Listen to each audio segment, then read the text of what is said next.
On travaille ici. On travaille pas juste les muscles, mais on travaille ici. Puis souvent, là, dans beaucoup de cas, c'est même pas les muscles qu'il faut travailler, c'est le contrôle moteur.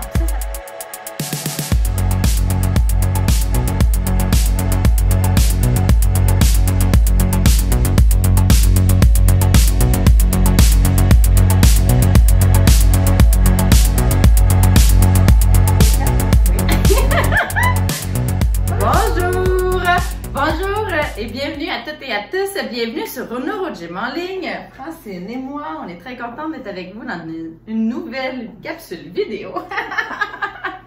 Ça commence bien. Donc, on est vraiment contents d'être avec vous. Puis aujourd'hui, on fait des exercices pour les poignets, pour renforcer les poignets. Donc, on en a besoin de la force dans nos poignets pour faire plein de choses, pour ouvrir des pots. Quand on utilise des aides techniques, on doit avoir aussi une bonne force pour avoir une bonne stabilité avec nos poignets.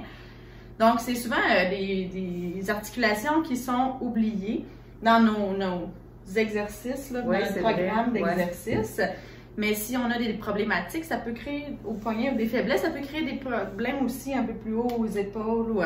Donc, des fois, c'est ce qu'il faut faire, c'est faire des renforcements de poignets. Donc, pour ce faire, ici, on a des poids.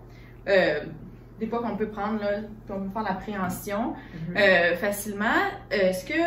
Si vous n'avez pas des poids comme ça, il n'y a absolument pas de problème. Ce qu'il faudrait que vous preniez par contre, parce qu'on va avoir besoin d'avoir un bout qui est quand même plus long pour un des exercices pour la pronation supination notamment. Donc, avoir un objet qui est quand même long, qui est d'un poids acceptable, qui va être quand même difficile à utiliser pour vous, mais pas trop difficile. Donc, quelque chose de non cassant qui ne risque pas de vous blesser. C'est ça. Puis que vous ne risquez pas d'échapper, par exemple. Ou sinon, vous pouvez vous mettre au-dessus d'une table comme nous, on est, pour être sûr de ne pas vous échapper. Le poids sur les orteils. Bonne idée. Bonne idée, hein? Donc c'est ça, nous, on s'est installé à la table. Donc, je vous conseille de faire la même chose également. Ou sinon, de mettre quelque chose par-dessus vous là, pour être sûr de ne pas vous blesser. Fait que, sans plus attendre, d'aller chercher vos objets. Mais avant de vous installer, on vous invite à faire un pouce sur la vidéo, à faire j'aime. On vous invite également à vous abonner à nos différentes plateformes, notamment sur YouTube. Sachez que ça nous aide vraiment beaucoup. Donc, on vous en remercie de vous abonner sur notre chaîne YouTube. Et on vous invite également à partager un grand nombre aux personnes que ça pourrait intéresser et aider. Donc, assez parlé, on s'installe et on se retrouve dans quelques instants. Excellent, j'espère que vous êtes bien installés, que vous avez un poids. Je vous rappelle rapidement que les exercices que je donne sont généraux, qui ne sont peut-être pas adaptés à votre condition, à vos capacités. Si jamais vous avez des grandes faiblesses ou que vous avez de la spasticité au niveau des avant-bras, puis que ça limite un petit peu, que c'est pas exactement pareil, essayez de faire du mieux que vous pouvez. Essayez d'aller dans l'amplitude que vous avez, donc ça se peut que ça aille un petit peu moins haut, un petit peu moins loin que nous, il n'y a pas de problème. L'important, c'est d'essayer de s'améliorer, d'essayer de travailler aussi la composante motrice, donc d'essayer de faire le mouvement. Pour certains d'entre vous, prendre un poids, ça va être trop difficile. Je vais le dire tout de suite, je ne le redirai pas pendant la vidéo, mais c'est très important. Si c'est trop difficile pour vous et que vous n'arrivez vraiment pas à lever, mettons que vous êtes capable de lever passivement, donc si quelqu'un le fait pour vous jusque-là, par exemple, et que vous n'êtes pas capable de soulever le poids, ce que vous pouvez faire, puis ça c'est bon pour tous les exercices, on appelle ça du actif assisté, donc essayez de le faire sans poids, puis aidez-vous doucement avec l'autre main. Ah oui, ok. Donc pour ceux qui verraient là, que vraiment avec un poids ça ne fonctionne pas, c'est pas grave, utilisez votre autre main pour vous aider, puis essayez d'aller dans l'amplitude qui est disponible. Donc ça, là, c'est bon pour tous les exercices qui sont plus difficiles. Et ça, je ne le redirai pas pendant la séance, mais sachez que c'est un truc que vous pouvez utiliser puis qu'on utilise souvent. Tu sais, toi et moi, on utilise ça beaucoup pour plein d'exercices. Donc, voilà. Donc, on va s'installer, nous, en pris des poids. Puis, on va commencer par le premier exercice qui est vraiment l'extension du poignet. Donc, on va faire les deux mains en même temps. On lève le poignet comme cela. OK? Donc, on va prendre les poids, on va faire les deux en même temps, mais on peut en prendre en faire juste un aussi. Donc, on va prendre le poids et on lève le poids, on décolle le poids de la table. On laisse notre... On va laisser les avant-bras au niveau. Je vais mettre comme ça vous allez avoir un autre angle de vue. Comme ça. et on lève et on descend. OK? OK. Une chose que vous pourriez faire pour avoir plus d'amplitude, mais là, il faut faire attention, c'est vous mettre sur le bord de la table comme ça. Moi, je vais me mettre comme ça, OK? OK. Sur le coin pour avoir vraiment, on est en flexion et là, on monte en extension. OK? C'est une bonne idée, ça. En fait, on va le faire comme ça. OK. OK? Ben, moi, je vais le faire comme ça. C'est pas OK. grave. Ça dérange pas, ce que vous pourriez faire aussi. Là, on vous donne des trucs, hein? Ça, on appelle ça adapter l'exercice à nous. Donc, vous pourriez soutenir votre poignet également et lever comme ça. OK? On va s'installer. On va mettre un 30 secondes, mais ça se peut que ça soit très, très long. On y va. Donc, comme ça, on lève. 1. Et on descend en contrôle.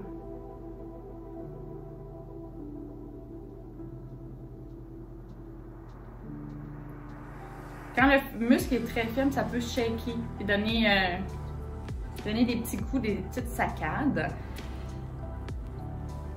À ce moment-là, peut-être que le poids est trop lourd ou le muscle est très faible. Essayez de faire du mieux que vous pouvez. Excellent. On prend une pause. Ça va. Ça va? Je veux dire, on peut faire, on met la main sur le... Ouais, on peut le mettre comme ça ou juste le soutenir comme ça. On se replace. Et on y va. Hop. Hop. On essaie aussi d'essayer de garder le poignet le plus aligné. Donc, on ne veut pas qu'il rentre vers l'intérieur ou vers l'extérieur comme ça. On veut qu'il soit relativement droit. Donc, à peu près le milieu de la main avec le milieu de l'avant-bras.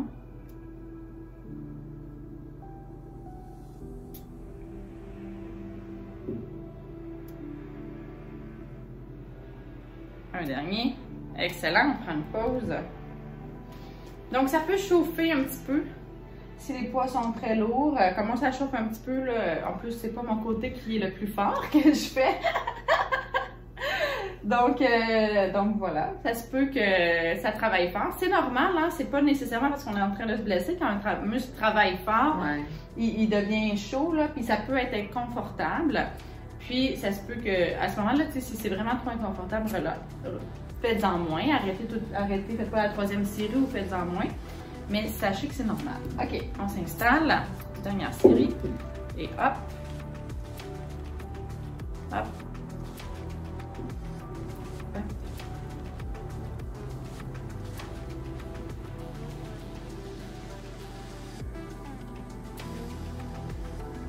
On lâche pas.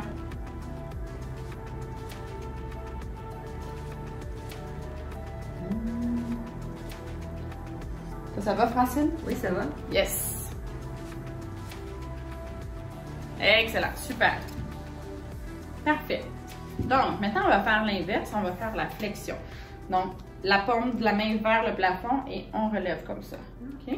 Encore une fois, on peut se mettre comme ça et on relève. OK? Donc, on s'installe et hop. Vous pouvez faire comme moi, le faire un à la fois, ou faire comme Francine, les deux. Je le fais juste un à la fois parce que je me suis installée comme ça. En fait, là, je vous montre même pas une bonne façon. Vous ne me voyez pas au complet, mais on devrait être bien installé. Pas le bras trop loin, vous ne voyez pas. Je trouve que ça fait un drôle d'angle à la caméra. Mais mon épaule est quand même bien appuyée. Mon épaule n'est pas en train de forcer, puis je ne suis pas comme ça au bout de mes bras. Quand on prend une pause. Donc, on essaie tout le temps d'être quand même bien positionné tout le reste de notre corps, là. Puis qu'on n'ait pas de douleur, qu'on n'ait pas de zone qui soit surutilisée, puis qu'on puisse se concentrer sur la zone qu'on veut travailler. On se replace. Encore une fois, vous pouvez le faire comme ça, en tenant. On a commencé. Ah oui, excuse.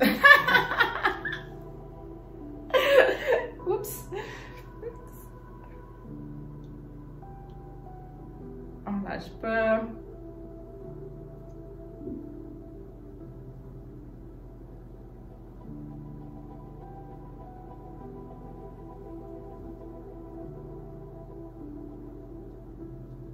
Excellent. Est-ce qu'il est plus facile celui-là ou plus facile l'autre? plus facile l'autre, je pense. Ah oui? OK. Moi, je trouve ça là plus facile. Là. OK. Je trouve que plus souvent, on prend des choses, ben moi, dans ma vie, là, je prends plus souvent des choses, puis là, je vais faire une flexion de coude, puis avec une flexion de poignet, que l'extension, je le fais un petit peu moins souvent. OK. C'est juste pour te contredire. Ben non! Ah, je sais, t'es comme ça. Je suis pas comme grave. Mais non! On se taquine, là, on n'est pas, on n'a pas. Ouais, troisième, on est parti. Tu veux me contredire encore?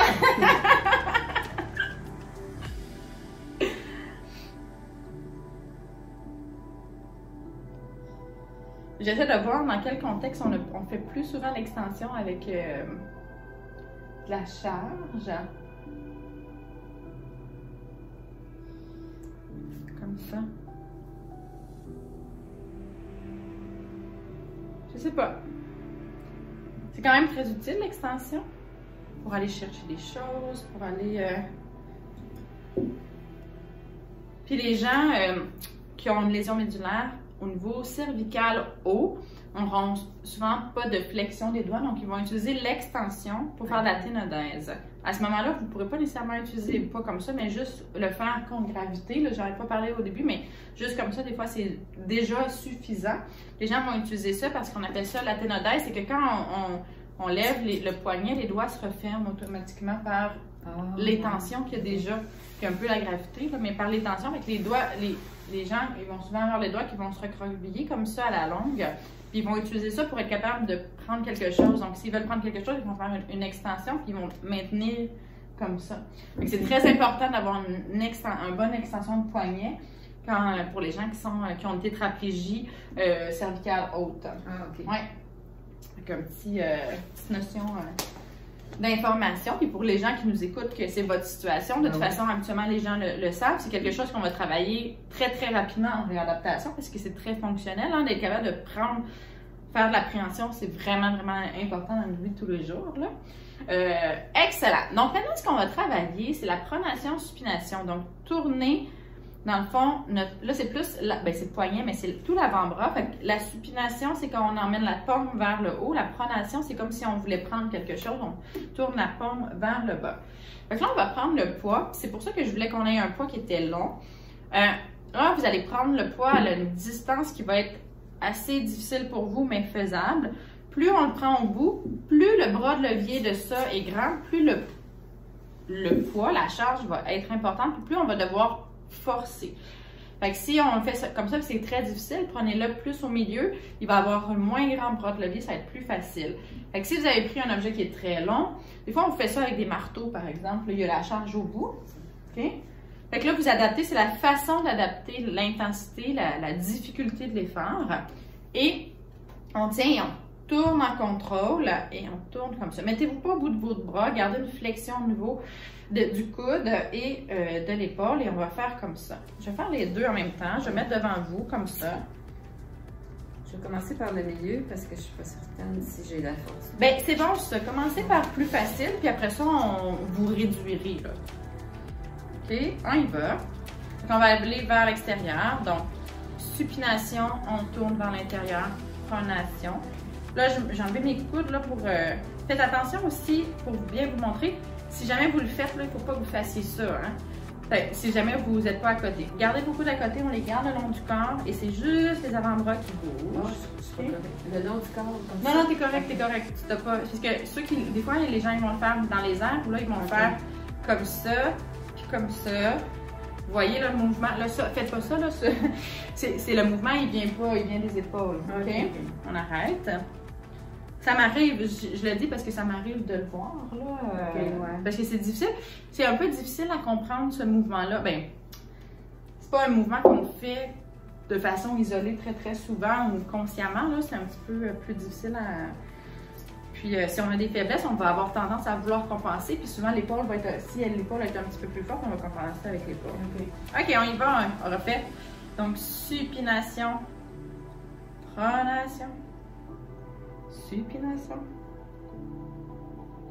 Moi, j'ai mon épaule droite, je veux dire, qui a tendance à vouloir compenser. Même moi, je trouve ça drôle. Eh bien. On en apprend. En faisant des exercices, c'est là qu'on apprend nos faiblesses. Mettez pas à côté, non? Puis nos difficultés. Non, c'est vrai.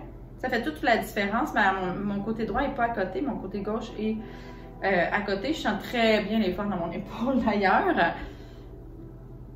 Un petit dernier. Excellent. Et là, on contrôle. À la fin, j'allais peut-être un petit peu vite, ça vous montrer. On ne laisse pas tomber. On essaie de contrôler. Fait qu'on fait de l'excentrique, là, on fait du concentrique, de l'excentrique de l'autre bord. Dans le fond, quand on fait un mouvement puis que ça fait raccourcir nos fils musculaires, on dit que c'est concentrique. Puis quand on va de l'autre côté, par exemple, c'est les... Puis qu'on retient la descente, c'est de l'excentrique. Fait que notre muscle est contracté, puis il se décontracte doucement, mais en restant contracté. Donc, c'est de l'excentrique. Puis l'excentrique, c'est très exigeant pour les muscles et c'est très efficace pour le renforcement musculaire. Donc, c'est une bonne façon de faire des exercices. Puis, il y a des exercices, des fois, on fait du concentrique. Puis, tout après, on fait de l'excentrique. Fait que quand on fait ça, notre muscle est comme jamais au repos. Il est tout le temps en train de forcer. Fait que ça fait des exercices très, très efficaces. À risque d'être courbaturé, par contre, surtout si on a des charges qui sont lourdes. Mais c'est normal dans les courbatures, c'est normal. Il ne faut pas que ça dure trop longtemps, au-delà de 2 à 3 jours, c'est qu'on a été trop intensément. Mais quand on fait du renforcement musculaire, c'est normal d'avoir des courbatures. Je vais l'essayer plus au bout pour voir OK, ce que ça donne. Parfait, super, on y va, c'est parti. Et là, on contrôle. Ouais. C'est plus difficile, hein? C'est plus difficile. Fait que faites le test à la maison aussi, là. Ça, c'est un principe de biomécanique qu'on utilise, de physique, là. La notion du bras de levier. Fait que plus on a une charge qui est loin devant nous, plus on va devoir forcer. Donc, la force résultante, la force avec la gravité, là, ça va être plus grand. J'ai quand même 2 livres, là. C'est pas beaucoup 2 livres, mais pour faire ça... Bien, on s'entend que des poignets là, qui ont dernier, des poignets, c'est des petits muscles. Là. 2 livres, c'est quand même lourd. T'sais. Souvent, moi, en clinique, je le fais comme je l'ai dit. Soit on ne fait pas de poids, ou on fait, souvent, c'est plus des 1 livre que je prends. C'est exigeant, puis ça fait, tu sais, ça peut brûler assez vite. Là. OK, ouais. OK. Fait que, puis tu sais, il n'y a pas de compétition, là. C'est pas. Puis il faut pas se comparer à qu'est-ce qu'on lève avec nos jambes, par exemple. Tu sais, vous pouvez lever 15 livres avec vos cuisses, mais des poignets, c'est tout petit, là. C'est pas. Donc, c'est vraiment, vraiment pas grave. OK. Parfait. Maintenant, ce qu'on va faire, c'est qu'on va travailler la déviation comme ça. Donc, la déviation radiale, on va lever les poignets comme ça. OK? Donc, comme si on voulait boire quelque chose, on voulait emmener quelque chose à nous. Donc, on va faire de la déviation comme ça. Okay. On le va avec les deux et hop, on lève et on redescend. Ici, c'est un exemple parfait de concentrique excentrique.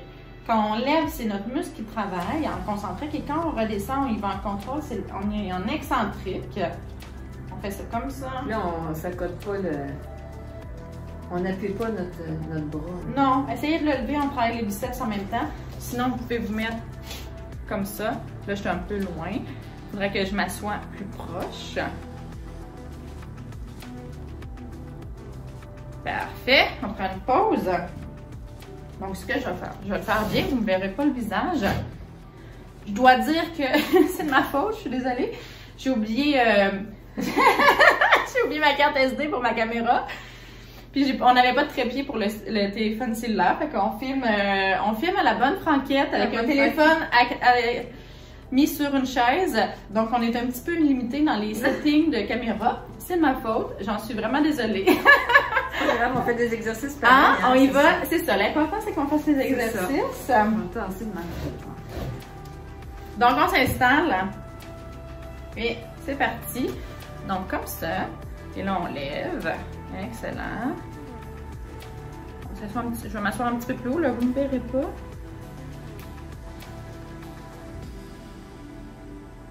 Francine, j'ai l'impression que tu travailles beaucoup. C'est pas assez droit?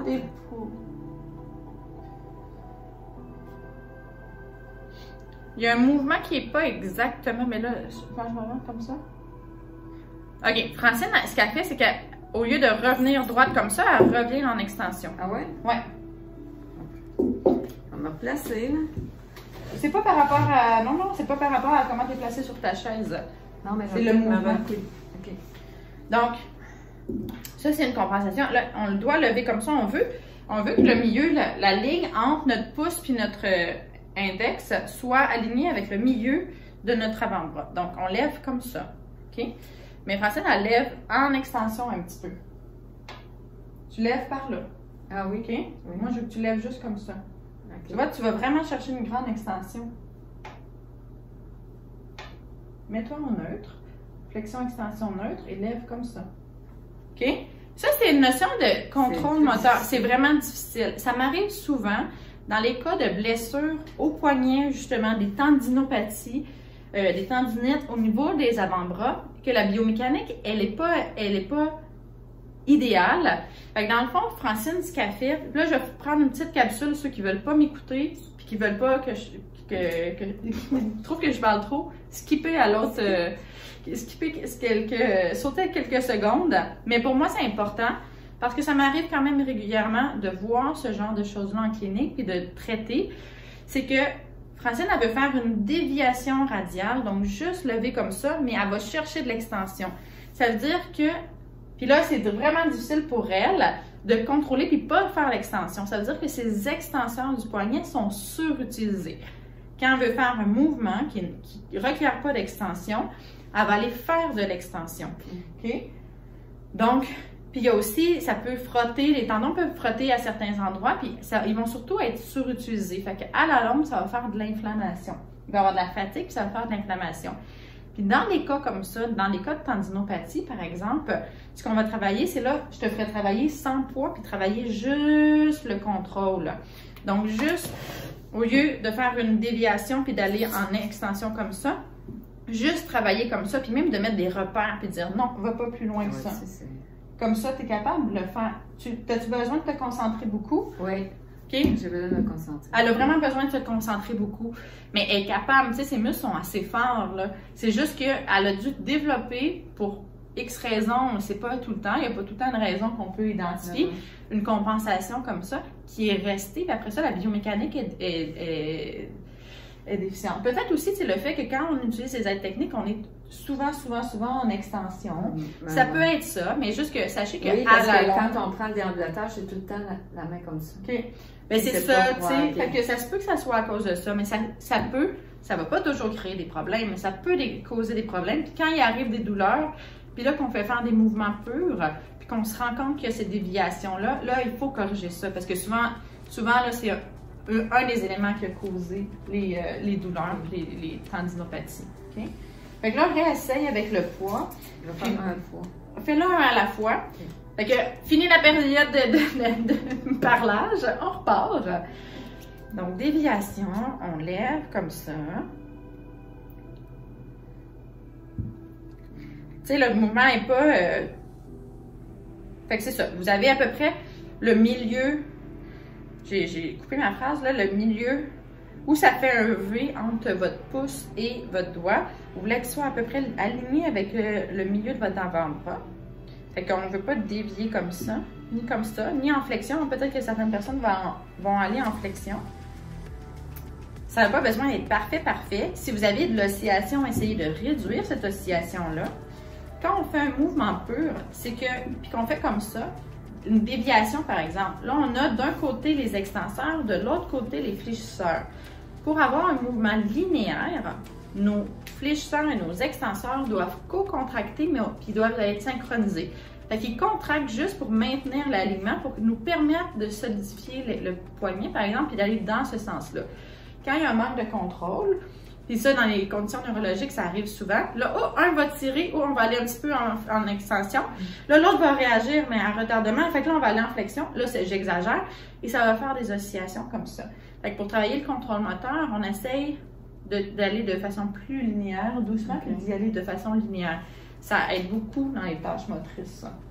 Okay. Comment ça a été? Je t'ai pas regardé. Ben, j'aurais aimé ça que tu me regardes. Ben, il en reste un. Fait que je te regarde, je te promets, j'ai complètement oublié. Non, mais d'habitude, parce que j'étais partie de l'aide. Ben non, mais c'est parce que tu es derrière moi là aujourd'hui, puis j'étais partie dans une explication.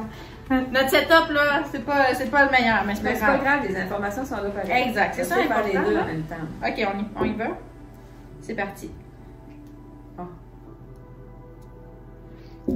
Regarde ce bras-là. Là, tu t'es corrigé. Là, t'as-tu vu? Oui. Fait que dans le fond, elle a fait, faites-le encore, elle a fait une rotation même. Fait qu'elle a commencé à aller dans la bonne direction, elle a été en extension, puis elle est revenue vers la... OK? C'est pas si évident, là. C'est pas évident. Faut que je regarde, parce que sinon, si je regarde pas... Mais tu le fais un peu moins que tantôt, mais tu vois-tu ici, le V, je voudrais qu'il soit aligné ici. Tantôt, ce que tu faisais, c'était comme ça. Ouais. Vraiment, vraiment beaucoup. Ah ouais, ben c'est ça. C'est mon habitude, c'est ça. Ben c'est ça, tu sais. Fait que là, aujourd'hui, c'était pas une vidéo de contrôle moteur. C'était une vidéo de renforcement. J'y aurais pas nécessairement pensé si je t'avais pas vu le faire, mais c'est vraiment important. Essayez d'être tout le temps aligné, puis on veut toujours être en ligne. Surtout quand on fait un mouvement, puis un exercice qui est pur. Qu'on fait pas, tu sais, les vidéos du vendredi, on va tout dans tous les sens, puis on fait des mouvements rythmiques. Mais quand on fait des mouvements de renforcement musculaire, on veut aller dans un angle on veut aller dans une direction qui est linéaire, on veut limiter les oscillations, puis on veut éviter d'aller dans des angles qui ne sont pas en ligne avec tout le reste. Okay. Notre corps est très bien fait, puis toutes nos choses sont assez alignées. Ouais. Fait que des fois, il peut y avoir des petites... on a un range, là, on a une amplitude qu'on dit qui est dans la limite de la normale. Il y a des différences anatomiques, puis il y a certaines choses, il y a certaines articulations qui ont une courbure un petit peu, qui vont faire un petit peu dévier, qui seront pas, on ne sera pas tout à fait droite. C'est comme même ça ici, tu sais, notre main est un petit peu en extension, puis on a le poing est un petit peu en extension, puis on a le V qui est aligné. Ça, c'est correct, tu sais. Donc, on a des petites choses comme ça par exemple, quand on prend quelque chose, on fait de l'appréhension, on se met un petit peu en extension. Il y a des choses comme ça qui sont normales, qui font partie d'une bonne biomécanique, mais il faut éviter d'aller trop dans des extrêmes, ou surtout quand vous voyez que ça fait un arc de cercle, par exemple, votre mouvement, ou que ça va osser beaucoup, là, ça, c'est pas ce qu'on veut. Fait qu'il faut essayer de se corriger le plus qu'on peut. On ne demande pas la perfection, mais d'essayer de se corriger. Ah oui, c'est ça. Est-ce que c'est plus facile au niveau de tes muscles quand tu le fais de façon linéaire? Ben là, ça va. Là, ça va. Puis ça, c'est le fun. Mais sais-tu quoi? Ça va mieux parce que j'ai mis ma main. Okay. On dirait que si je mets pas ma main, j'ai plus de difficultés. Non, mais là, mais non, mais parce que ça là... vient de rentrer. Mais non, exact. Le contrôle moteur, la proprioception, puis savoir... Des fois, c'est juste une question de le travailler, puis je le dis souvent, hein, on travaille ici. On travaille pas juste les muscles, mais on travaille ici, puis souvent, là, dans beaucoup de cas, c'est même pas les muscles qu'il faut travailler, c'est le contrôle moteur. Ça se travaille très rapidement, puis d'une série à l'autre, on peut grandement s'améliorer. Je le dis souvent, puis là, je vais arrêter de parler. Je vous promets, mais je trouve ça vraiment intéressant et très important. Je vous dis souvent, la première série va être la pire. On va faire ces erreurs-là. On va faire ces erreurs-là de biomécanique et de contrôle moteur. On prend une pause, notre cerveau, puis on essaie de se corriger quand même, là. Puis après ça, notre cerveau va corriger les erreurs. Il va être meilleur, plus performant au niveau moteur la deuxième fois. Et la troisième série va être encore meilleure s'il n'y a pas de fatigue qui s'installe. Quand il commence à avoir de la fatigue, là, on perd de la performance. Ouais. Ça devient plus difficile ou ça demande encore plus de concentration pour bien faire le mouvement. Mais ce qui est le fun, quand on a des problématiques de contrôle moteur, qu'on a des muscles qui sont inhibés ou qu'on a un manque de coordination entre nos muscles, ça se travaille très rapidement. Parce que c'est au niveau de la commande motrice, au niveau du cerveau. Dans les cas, pas qu'il y a des atteintes neurologiques trop graves, là, mais tu sais, ça, je travaille ça avec des gens qui n'ont pas d'atteinte neurologique aussi. Ça se travaille très rapidement. Quand la force est déjà là, puis que c'est juste le contrôle, ça se fait assez vite, là. C'est comme s'il fallait donner les instructions, les bonnes instructions au cerveau, puis il y a déjà tous les ingrédients, là. Il y a juste à suivre les instructions. Fait que c'est vraiment quelque chose pas qu'on sous-estime, mais c'est vraiment quelque chose que moi, maintenant, dans la pratique, c'est ce que je travaille le plus, parce que souvent, les gens ont déjà beaucoup de force ou ils ont déjà tous les ingrédients pour la recette. C'est juste que la recette, il manquait des éléments, il manquait de précision sur la recette, si on peut le voir comme ça. Okay. Donc voilà, assez parlé, mais tu sais, c'est ça. Si vous avez des mouvements, puis des choses, des exercices que vous trouvez dans votre quotidien, là, que vous dites, je sais pas, j'ai l'impression que peut-être... je le fais pas bien ou que vous voudriez que je démontre c'est quoi comment on peut bien le faire, comment on peut travailler justement ce contrôle moteur-là. Écrivez-nous-le en commentaire, ça va me faire vraiment plaisir. Je pourrais faire un peu plus de vidéos sur ça. Ou envoyez-nous une petite vidéo de vous. C'est une bonne idée, ça. Vous pouvez absolument le faire par notre courriel de façon pas anonyme, là, mais de façon privée, c'est ça que je voulais dire. Merci. Donc, ça va me faire plaisir. Puis, je pourrais vous réécrire et faire des vidéos pour ça, là, pour vous montrer la bonne biomécanique. Ça. OK? Super! Donc, on espère que vous avez aimé la séance et les informations. Donc, si vous avez aimé, on vous invite à faire un pouce sur la vidéo, à faire j'aime. On vous invite également à vous abonner à nos différentes plateformes, notamment sur YouTube. Sachez que ça nous aide beaucoup, beaucoup, beaucoup. Donc voilà. Et aussi une petite annonce, on va prendre une pause pendant le temps des fêtes pour vous revenir en forme et avec plein de nouvelles vidéos. Donc, du 23 au 3, au 3 janvier. Donc, il n'y aura pas de vidéo de publier, mais en janvier, on vous présente plein de nouvelles idées, des nouveaux fonctionnements. On va faire des thèmes, plein de belles choses qu'on a. Plein de nouveautés. Plein de nouveautés. Donc, j'espère que vous allez être avec nous, que vous allez être des nôtres. Donc, on a bien hâte de vous montrer ça. Donc, c'est ça. Sur ça, on vous souhaite une excellente journée. On a bien hâte de vous revoir dans une prochaine vidéo. À bientôt. Bye! Yeah.